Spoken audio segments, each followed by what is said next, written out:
else. Let's have a look at this headline in the Daily Telegraph. NHS must reinstate woman in cancer and pregnancy web pages, staff demand. Now, more than 1,000 NHS staff have written to their bosses demanding that they must do exactly as the headline has said. The Clinical Advisory Network on Sex and Gender, a group of NHS staff, have organised the letter protesting that many NHS web pages have begun shifting to gender-neutral language. Let's talk to Dr. Louise Irvin. She is a GP and also a spokesperson for that group. She stood for election for the National Health Action Party back in 2017. Louise, why does this worry you? It worries me because I think there is potential harm to women, and women are 50% of the population, harm to women if we don't have clear, unambiguous health information to help women understand their healthcare needs, the importance of screening, etc. And the harm can come not just because of lack of information, but also by eliminating the word women, you are in some way conveying the idea that there's something shameful or wrong about talking about women and our bodies. And a lot of women get very, very upset about that. They feel it's disrespectful. All right. And they lose trust in NHS communication. Louise, I'm just going to give some examples, or show some examples to our guests and our viewers. You can see here, this is an NHS mental health trust. Our team are developing a perinatal voices partnership networking group for birthing people who have had experience of using perinatal mental health services within Norfolk and Waveney. We can show you another one here, NHS advice. In most cases, a miscarriage is a one-off event and most people go on to have a successful pregnancy in the future. Louise, what is the impact of those sorts of pieces of advice to women? What have patients said to you? Well, when we did our letter, over 5,000 of the signatories were non-clinicians, were ordinary people. The vast majority were women, and many of them made comments. And there was one particularly poignant one, which was a woman saying, I was recently pregnant and never once did I hear the word mother. Other women who have been, for example, who have had ovarian cancer and have had their ovaries removed have said, it's wrong to say that ovarian cancer affects those with ovaries. It still affects those without ovaries because they still have to be followed up for consequences of cancer. So it's misleading. It's also for women who have suffered pregnancy loss. For some women, especially if they've had a stillbirth, the word mother, the idea that they were a mother briefly to that child they lost is really important to them, something for them to hold on to. And if that word is eliminated, they find it really insulting and hurtful and compounds what happened to them, the trauma. I'm going to go to the other guests. Louise, please stay with us. Dalia, I'll come to you first of all. I just want to show this piece of advice since we're talking about ovaries and ovarian cancer. It says here, ovarian cancer affects the two small organs, ovaries, that store the eggs needed to make babies. Anyone with ovaries can get ovarian cancer, but it mostly affects those over 50. Are you sympathetic to what you've just heard? No, this is about public health messaging. And the most important thing about public health messaging is that anyone who needs to access a certain kind of care feels able to access it.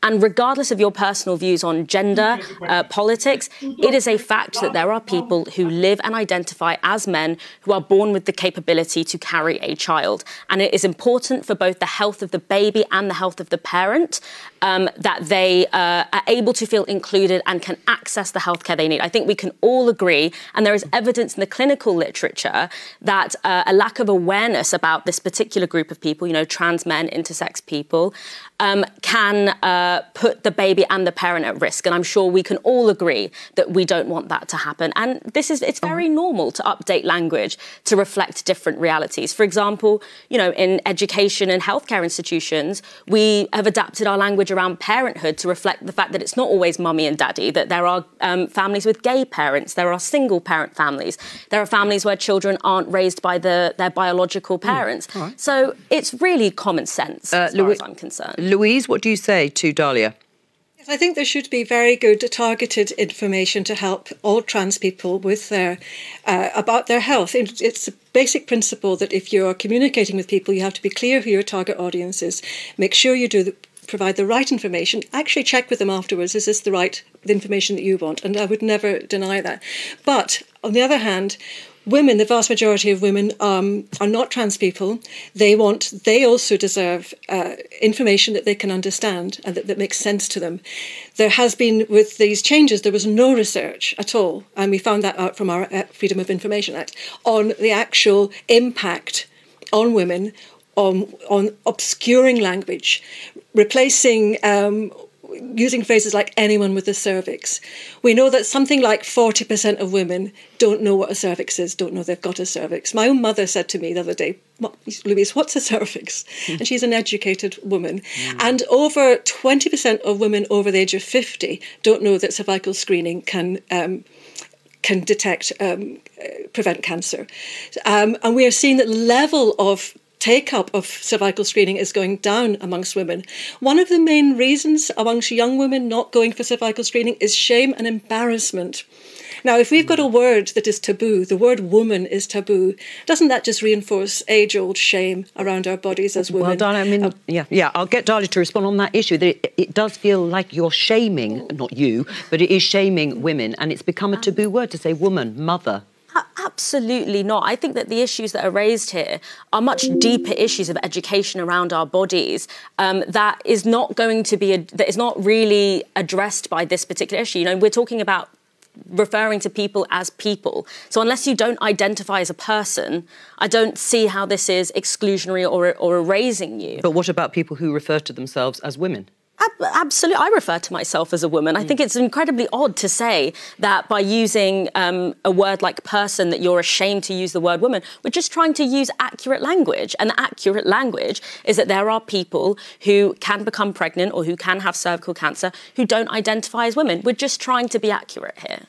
Oh, Louise wants to come out and I'll come to you. Yes, sorry, Louise, please. Go on. They're not doing the same for words about men, and this is really crucial. Well, they should. The words, no, they shouldn't. I don't agree. I think we need clear information. For example, if you have an explanation of what is cancer, what is cervical cancer, and the answer is cervical cancer is cancer anywhere on the cervix, which is part of the reproductive system. It doesn't actually say it's a part of the male or female reproductive system.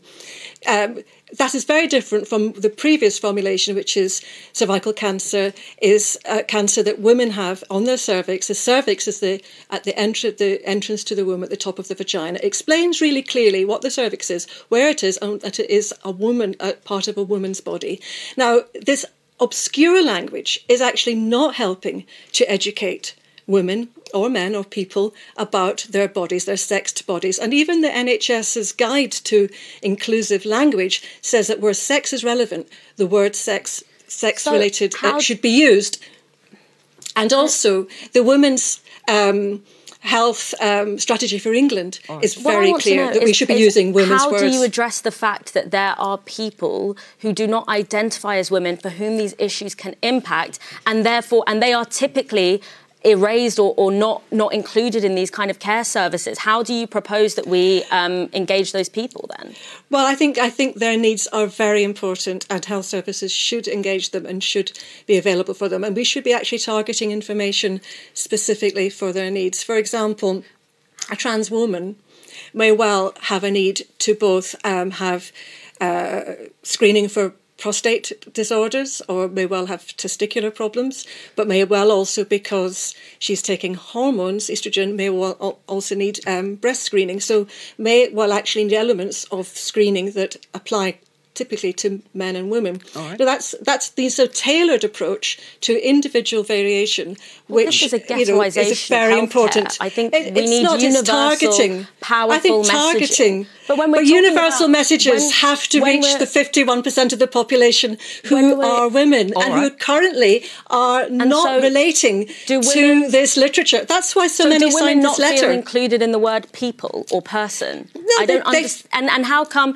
when you look at all other forms of medical literature or medical public health guidance where the word people is used, when actually I want to raise a really important question here, because when we're talking about gender-specific healthcare, actually I think this is much less of an issue. What's more of an issue is the fact that the way that certain symptoms of what are considered to be generalised conditions appear in women, for example, heart failure or heart conditions, are not legible as that. All right. That's actually the real issue. All right. Well, let me hang on, Louise. Let me bring in the others. Alex, first of all. Well, it sickens me that on International Women's Day, instead of focusing on areas of women's healthcare that really need boosting, whether it's menopause medication, whether it's menstrual support, whether it's fertility treatment, we're actually talking about whether the word woman can appear on the publicly funded NHS website of medical guidelines. I mean, this is utterly abhorrent to me. I get your point that actually we do need to make sure that people are included within healthcare provision. And here you have a healthcare expert telling you,